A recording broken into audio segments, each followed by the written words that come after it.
सभी भाई बहनों को जय मसीह। एक बार फिर से आपका स्वागत है हमारे इस वीडियो में। आइए हम परमेश्वर की वचन को, जो हमारे जीवन में बहुत ही महत्वपूर्ण है, परमेश्वर का वचन होना। यदि हमारे जीवन में वचन है तो हमारे जीवन में शैतान का कोई काम नहीं होगा। और प्रार्थना भी ज़रूरी है और आराधना भी ज़रूरी है, लेकिन वचन भी ज़रूरी है। तो आइए आज वचन हमें क्या बताता है।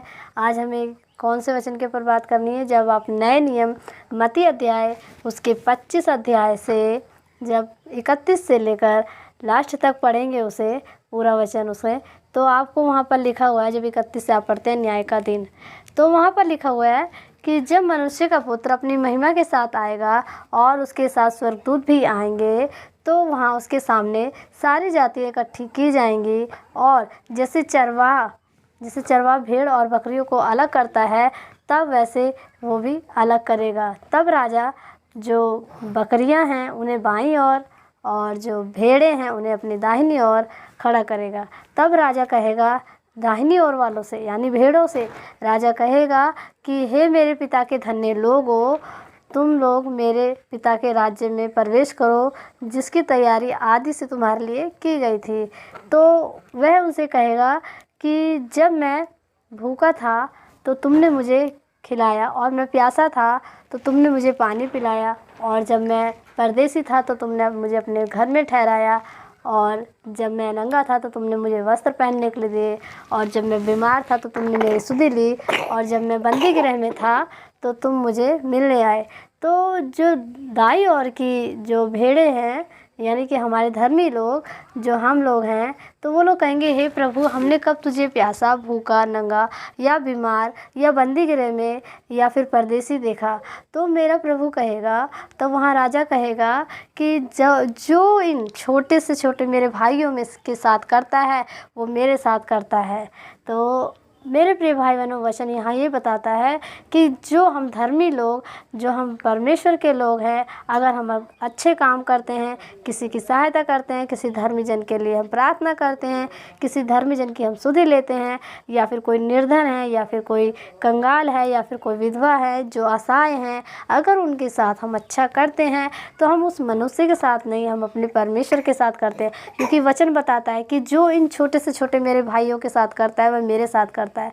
तो हमें अपनी आशीषों को पाना है। हमें अगर दाईं ओर खड़ा होना है परमेश्वर के न्याय के दिन, अगर हमें परमेश्वर के राज्य में प्रवेश करना है, अगर हमें उस मिरास वाले जीवन को पाना है जो परमेश्वर ने हमारे लिए तैयारी कर रखी है, तो मेरे प्रिय भाई बहनों, हमें ये सब काम करने होंगे। हम किसी को भूखा देखते हैं तो उसे हमें भोजन खिलाना होगा, और कोई प्यासा है तो उसे हम पानी पिलाएं, परमेश्वर के सुसमाचार को सुनाएं, और जो लोग शैतान के बंधनों में पड़े हुए हैं उन्हें हम आज़ाद करें, उन्हें हम परमेश्वर का सुसमाचार सुनाएं, ताकि वो शैतान के बंधन में से निकलकर परमेश्वर के राज्य में प्रवेश करें और परमेश्वर के सुसमाचार को फैलाएं। और कोई भी अगर बीमार है या फिर कोई भूखा प्यासा, जैसे कि वचन हमें बताता है, और जो भी मतलब जिसके पास वस्त्र नहीं है तो हम उसे वस्त्र दें। जो जिस तरह से हम उसकी सहायता कर सकते हैं, परमेश्वर से निवेदन और प्रार्थना करें उस भाई बहन के लिए, तो हम वो परमेश्वर के साथ करते हैं, और हमें वो न्याय के दिन परमेश्वर हमें अपने दाहिनी ओर खड़ा करेगा। फिर उसके बाद राजा कहेगा अपने बाईं ओर वालों से, यानी बकरियों से कहेगा, हे शापित लोगों, तुम मेरे सामने से चले जाओ उस शैतान की आग में, जो उसके दूतों ने तैयार करी है, जो उसने तैयार कर दिया।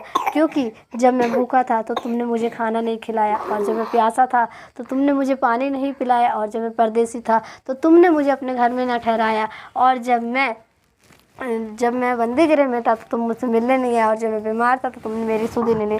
तो जो बाईं ओर की बकरियां हैं वो कहेंगी कि हे प्रभु, हमने कब तुझे भूखा, प्यासा, नंगा और वस्त्रहीन देखा। तब परमेश्वर कहेगा, तब राजा कहेगा कि जो तुमने इन छोटे से छोटे मेरे भाइयों के साथ नहीं किया तो वो मेरे साथ नहीं किया। यानी कि जो संसारिक लोग हैं, जो परमेश्वर की महिमा को नहीं जानते, जो परमेश्वर को नहीं जानते, जो परमेश्वर के लोगों के साथ अच्छा व्यवहार नहीं करते, जो परमेश्वर के लोग सुधि नहीं लेते, जो परमेश्वर का सुसमाचार नहीं सुनते, तो इन लोगों ने जो भी एक अपनी कमाई करी है, शापित कमाई करी है, तो वो शापित लोग हैं। तो उन्हें परमेश्वर, यानी कि सब जाति को इकट्ठा करके उन लोगों को जो परमेश्वर के नहीं हैं, जो परमेश्वर की महिमा नहीं करते, तो उन्हें उस अनंत आग में और ज्वाला में जाना पड़ेगा।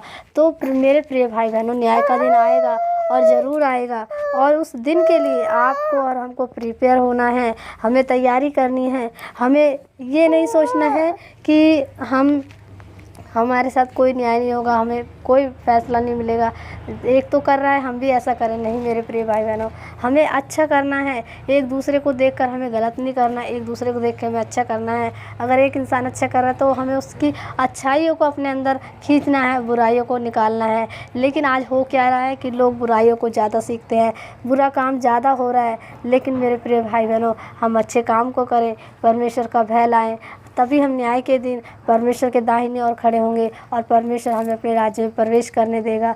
नहीं तो हम भी जो बाईं ओर की बकरियों के समान हो जाएंगे और हमें भी उस अनंत आग और ज्वाला में जाना पड़ेगा। इतना ही बताना चाहूँगी कि ये न्याय का दिन आएगा ज़रूर, वचन पूरा होगा। तो अभी भी समय है, आप लोग सुधर जाइए और परमेश्वर के लोगों के साथ अच्छा करिए और ख़ुद अच्छे बनिए, अच्छा सोचिए।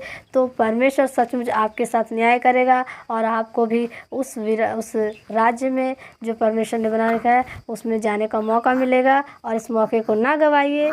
इतना ही, ऐसे ही परमेश्वर का वचन आगे के लिए जो हमें मिलेगा, जो आत्मा अगुवाई करेगी, वो मैं आपको बताऊंगी। और मुझे उम्मीद है कि आपको वचन समझ में आया होगा। अगर आपको वचन में समझ में आया है तो आज से ही आप सुधरिए।